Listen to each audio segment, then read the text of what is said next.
Well, I cut my video off, but I'll have to, I don't know if I can, I don't have the software to, or the app or whatever it is to splice them together, so it'll have to be two parts. But so being this tractor is set so narrow, you can't push the tire in any farther to get it farther off the hub. That will make it a lot easier.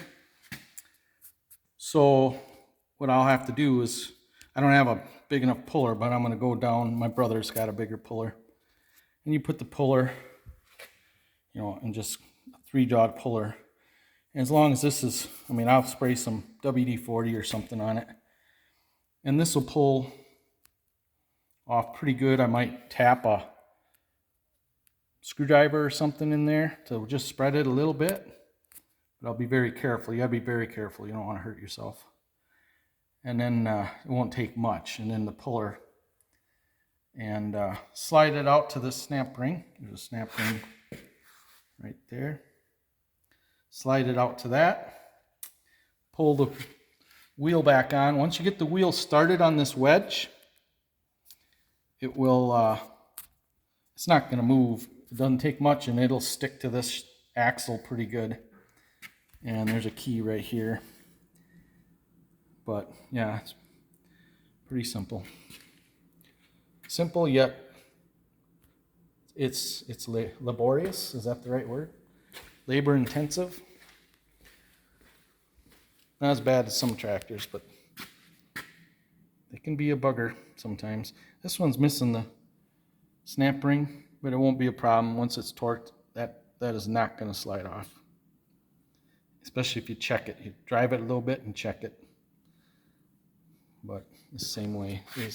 This one I just barely warmed. Somebody's repainted these wheels, but barely warmed the hub up and broke it loose to slide them in. And now I gotta pull them out. I need another tractor, so I don't have to do this. I need a 7010, or even a straight 7000 would be fine.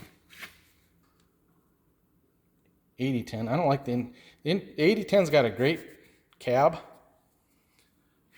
and but all the plastic stuff in it, I just don't like that. The old 7000 series was metal. Cab was metal inside with padding, and you weren't going to break any plastic pieces. Like the Magnum, Case IH Magnums, they're a great tractor. A lot of plastic stuff breaks inside it, even worse than an 8000 ALLIS. Little knobs and stuff that just break right off. When I worked at the Case dealer, we kept those knobs on hand because they're going to break. So we can go over. I took the PTO shield off because I planted with this tractor and had a hydraulic PTO pump to run the air planter. But it's a pretty robust 3-point. Pretty heavy duty, and this goes all the way down. The D19s, if they had a factory 3-point, this is what it was.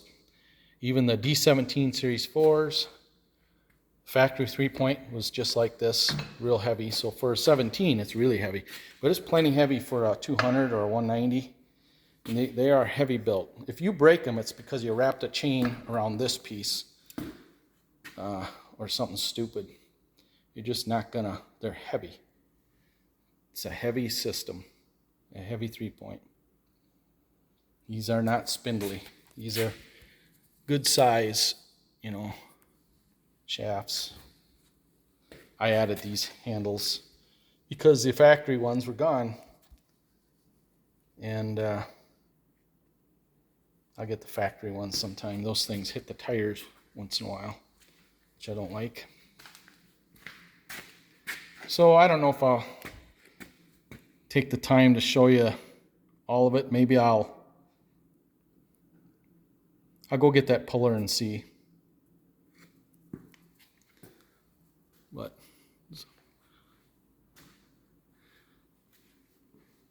I always wanted one when I was a kid. I thought a 200 looked so nice. I didn't think the cabs looked that nice.